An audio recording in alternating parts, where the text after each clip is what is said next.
안녕하세요, 배세희TV입니다. 네, 오늘 이 영상은 제가 제주도에 있으면서 마지막으로 찍게 될 영상 같은데요.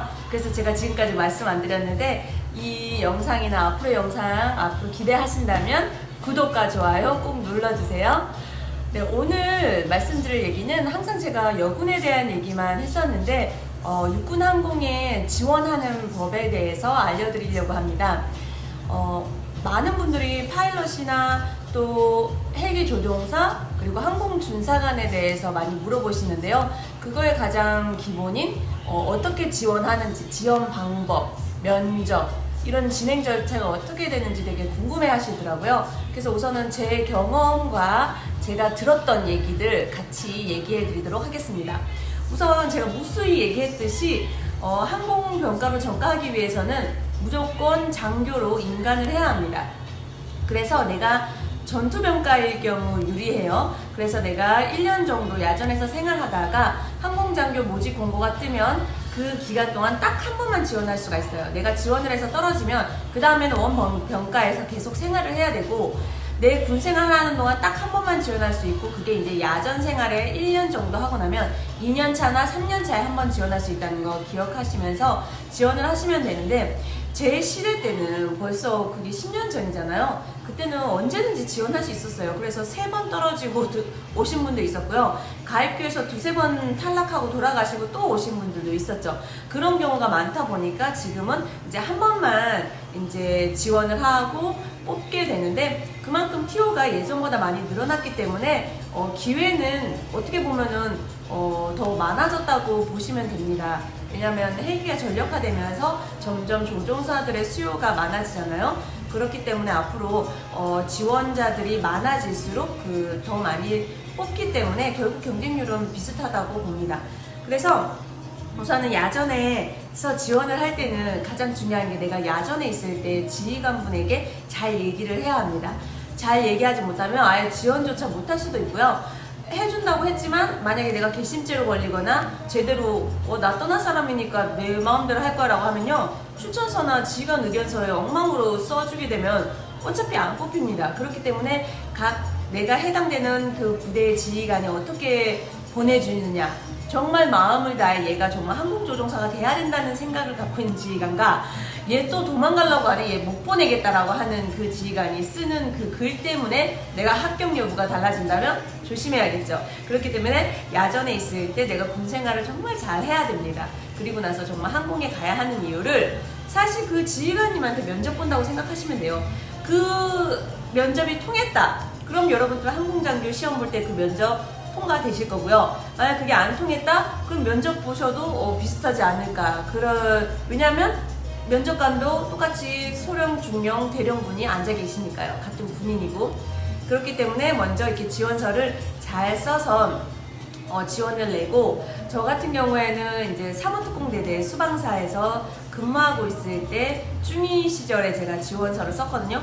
그리고 나서 이제 시험 과목들이 있었어요. 그게 공지사항에 있을 거예요. 근데 그거를 뭐 1~2년 전부터 준비할 필요가 전혀 없어요. 왜냐면 여러분들은 이미 선발돼서 들어온 장교잖아요. 그렇기 때문에 이미 기본 실력이 있다고 치고 추가적으로 내가 부족한 부분만 공부를 하면 되는데 제 당시 했던 게 이제 그 항국사 그리고 항공기상 항공 관련 규정에 대한 그런 문제집을 풀었던 것 같고 그 다음에 그 한국 역사에 대해서 이제 좀 공부하고 지식을 좀 쌓았고 그 다음에 영어는 토익 시험하고 거의 비슷해요. 그렇기 때문에 따로 공부할 필요는 없었죠. 그냥 평소에 영어 공부를 하고 있었으니까 이런 것들은 이제 공고문에 나오는 그걸 보고 그때 한 1주일에서 2주일 정도 딱 집중해서 공부하면은 이제 좋습니다.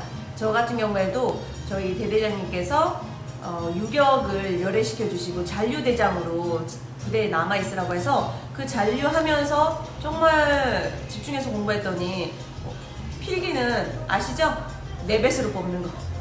정말 꽈랑만 아니면 웬만하면 다 면접까지 올라갑니다. 결격 사유가 있지 않는 한. 그렇기 때문에 그 필기 시험에 대해서는 너무 그렇게 스트레스 받지 않으셔도 되고요. 이렇게 1차 합격이 되면은 이제 신체 검사하고 면접을 보는데요. 신체 검사는 여러분들이 가장 고민하는 게 시력 문제일 거예요. 그 시력은 요즘은 이제 라식 수술자들도 안과 군의관이 봤을 때 괜찮으면은 이제 합격하는 그 수준이 됩니다. 예전에는 아예 라섹 수술자 안 됐고, 그리고 시력이 나쁘면 안 됐는데, 지금은 이제 교정 시력은 항공 장교가 되고 난 다음에 이제 보는 거고요. 그 전까지는 이제 진짜 원 시력을 보는데 수술자들도 가능하다는 거. 그 가능한 수술에 대해서는 나중에 제가 유튜브 하단에 또 남겨드릴게요. 그거 참고하시면 되고요. 그래서 신체 검사는 시력 외에는 크게 문제돼서 제가 탈락하는 사람 못 봤어요. 왜냐면 군인 신분에서 지원을 하는 거잖아요.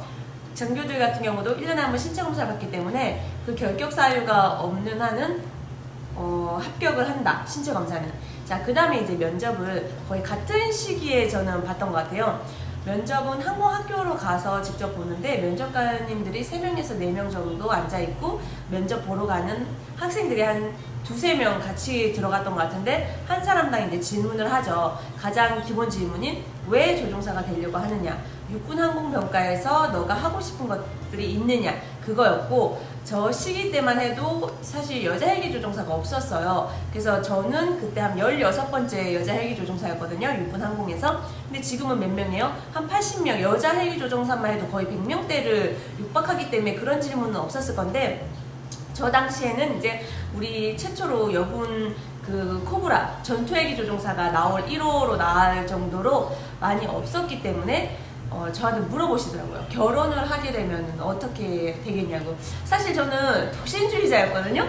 군 생활만 열심히 하려고 하는 독신주의자였는데 그런 얘기를 물어보니까 당연히 얘기했죠. 결혼은 필수가 아니고 선택이다. 나는 결혼할 생각 없다. 나는 헬기와 결혼하겠다. 라고 얘기를 했는데 사실 항공학교에서 그 조종학생 같은 기수하고 눈이 맞아서 연애를 하고 결혼을 했거든요. 그러니까 이거는 진짜 사람님은 모르는 거예요. 근데 사실 면접관님이 원하는 대답이 있잖아요. 사실 그 대답을 저는 해줬던 것 같아요. 제가 의도적으로 한 게 아니고요. 진짜 그 당시는 그랬어요. 근데 그 이후에 상황이 바뀌었죠. 지금 애 셋을 낳고 신랑과 이렇게 알콩달콩 살고 있을 줄 누가 알았겠어요? 그렇기 때문에 우선 면접했을 때는 항공조종사가 돼야 하는 이유, 나밖에 될 사람이 없다, 그런 자신감을 가지시고 면접에 임하시면 됩니다. 그렇게 하고 나면은 이제 인성검사 이런 것들도 이제 추가적으로 다 검사를 해서 이제 최종 합격을 하는데, 최종 합격자 명단에 아마 예비 1번, 2번까지는 나올 거예요. 그래서 만약에 본 그 항공학교에 입교를 못하거나 이렇게 그런 사람들은 예비가 들어가는데, 그 이후에 이제 입교가 확정되고 나면은 이제 예비는 소용이 없죠. 왜냐면 내가 만약 14명이 뽑혔는데 가입교 기간도 있어요. 4주 동안 가입교를 해서 실력이 되지 않으면 원복을 시키는데 그 학생이 돌아갔다고 해서 예비를 들여보내지 않거든요. 왜냐면 이미 교육을 받았기 때문에 그 예비분들이 따라가기가 또 쉽지 않고요. 그렇기 때문에 14명이 입교를 했는데 가입교 때 한 2~3명이 탈락했다. 그럼 11명 가지고 가는 거예요. 그 다음 기수에 또 추가로 더 뽑으면 되니까요. 그렇기 때문에 그런 과정이 있고요. 가입교에 들어가면 이제 생활관에서 생활을 합니다. 그 야전 1~2년 동안 이제 간부 생활을 하다가 이제 중2 때 다시 생활관 생활을 하면 또 새로워요. 여러분도 OBC 갔던 그런 경험과 비슷한데 이제 좀 많은 스트레스를 받을 수밖에 없는 게, 이게 이론 교육과 이게 실기, 비행하고 같이 하다 보니까 어떻게 보면은 실기가 또 나올 수도 있어요. 몸으로 하는 거니까. 근데 이론은 내가 이때까지 듣도 보도 못한 거, 정말 어려운 기계, 그리고 이러한 복잡한 것들을 계산을 하면서, 사실 비행할 때는 그거 계산하면서 안 하거든요. 근데 왜 이론할 때 그렇게 바람 세기부터 해서 각도 조절하면서 이렇게 했는지 저 이해 하나도 안 됐어요. 정말 너무 어려워가지고, 지금은 남편이지만 그 당시 이제 남자친구한테 엄청 물어봤는데 남자친구도 남자인데도 불구하고 되게 어려워하더라고요. 근데 이게 어느 순간 계속 반복해서 이해되는 순간 엄청 쉬워지는 거죠. 그게 이제 가입교 기간 동안 이제 적응하면서 이후에 이제 점점 적응해가면서 8개월 동안 이제 교육을 받게 됩니다. 이 8개월 동안 교육 생활은 또 다음 영상에서 알려드리도록 하겠습니다. 정말 얘기를 하면 끝도 없는데 항상 시간이 10분을 또 부족해요. 예전에는 5분 동안 어떻게 했는지 모르겠어요. 다음에 또 뵐게요.